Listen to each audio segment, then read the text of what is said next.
যদি কোনোদিনও দেখা হয় জনমানবের ভিড়ে, হয়তো তোমার হাতটা থাকবে অন্য কারোর হাতে, হয়তো আমাদের মাঝে সম্পর্ক থাকবে না কোনো, কিন্তু দেখে একবার মুচকি হেসো, আমি এই হৃদয়ে শতবর্ণে রেখে দেবো গুছিয়ে, ভালো থেকো। বলেই জাঙ্কুক চলে গেল। আর তে দৌড়ে নিজের রুমে চলে গেল, আর জানলা দিয়ে দেখলো জাঙ্কুক গাড়ি নিয়ে কোথাও একটা বেরিয়ে যাচ্ছে। তের আজ বড্ড ইচ্ছে করছে জাঙ্কুককে নিজের কাছে রেখে দিতে, সারা জীবন ওর সাথেই রেখে দিতে, কিন্তু আজ অনেক দেরি হয়ে গেছে। জাঙ্কুকের মনের কথা তো ও অনেক আগেই বুঝে গেছিল, কিন্তু স্বীকার করতে কেন এত সময় নিয়ে নিল? আজ যখন জাঙ্কুকের মুখে বারবার মুক্তি দিয়ে দিলাম কথাটা শুনছিল তে, ওর মনের মধ্যে মনে হচ্ছিল যেন কোনো ঝড় বয়ে যাচ্ছে।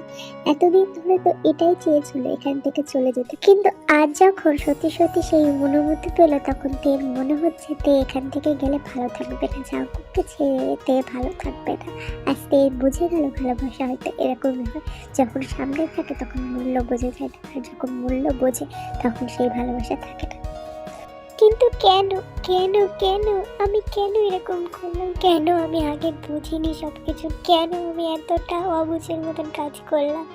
আজ আমার এই বোকামের জন্য জাঙ্কুক চলে গেল আমাকে ছেড়ে, কিন্তু আমি আজ বুঝেছি যে জাঙ্কুককে ছেড়ে আমি থাকতে পারবো না। কিন্তু জাঙ্কুক সে কি আমায় মেনে নেবে?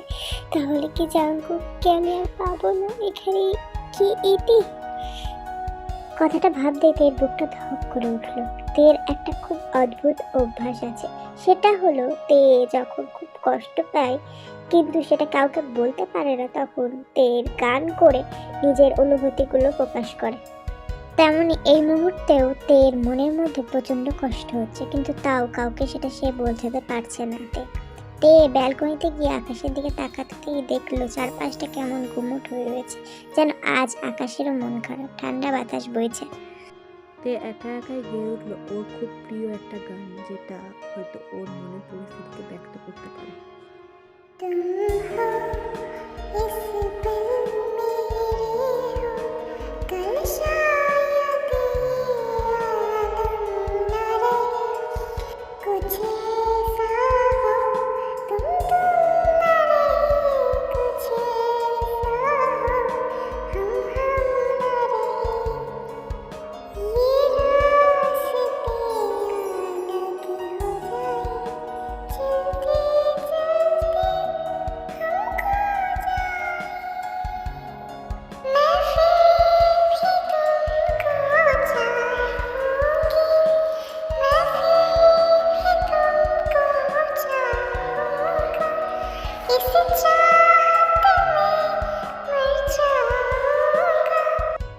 লাস্টের কথাগুলো বলতে কেঁদে কেঁদে ফেললো। সত্যিই তো সব সময় সে থাকবে না, আর আজ ওর জন্যই তো জাঙ্কুক আর ও হয়তো চিরকালের জন্য আলাদা হয়ে গেল। নিজের গাড়ির রেডিওটারে অরিজিৎ সিং এর मैं फिर भी तुमको चाहूंगा গানটা শেষ হতে জাঙ্কুক গাড়িটা একটা জোরে ব্রেক মারলো। কেন আমাকে একবার বুঝলে না? কেন আমার ভালোবাসা তুমি বুঝলে না? আমি অনেক চেষ্টা করেছিলাম, কিন্তু আর করবো না তোমাকে, আর আমি কিচ্ছু বলবো না, মুক্তি দিয়ে দেবো যেটা তুমি এতদিন ধরে চেয়ে এসেছো। আর আমিও বলে দিচ্ছি, এই জাঙ্কুক আর কোনোদিনও কাউকে তোমার জায়গায় দিতে পারবে না। পরের দিন সকালে তের ঘুম ভাঙলো সূর্যের আলোর ছটে। কাঁদতে কাঁদতে তে ব্যালকনিতেই কাল রাতে ঘুমিয়ে পড়েছিল। উঠে আশেপাশে দেখতে কালকে রাতের কথা মনে পড়তে তে ঝট করে দৌড়ালো জাঙ্কুক এসেছে কিনা দেখার জন্য। তে সারা বাড়ি খুঁজেও জাঙ্কুককে পেল না, আর আবারও হতাশ হলো।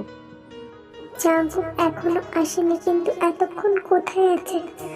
নিজের মনে মনে ভেবে একটা দীর্ঘশ্বাস ফেললো, আর ভাবলো এসব তো ওর জন্যই হয়েছে।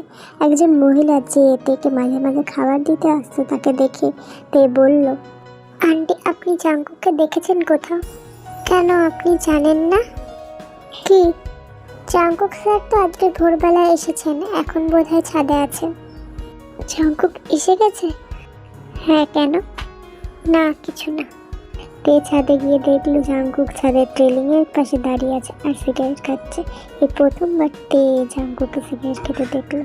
তো খুব কষ্ট, যখন মানুষ আর লুকাতে না পারে তখন এভাবে নিজের কষ্ট কমানোর চেষ্টা করে। তে দৌড়ে গিয়ে জাঙ্কুকের হাত থেকে সিগারেটটা ফেলে দিল। এইভাবে হঠাৎ সিগারেটটা ফেলে দেওয়ায় জাঙ্কুক তেকে দেখে না দেখার ভান করে চলে যাচ্ছিল।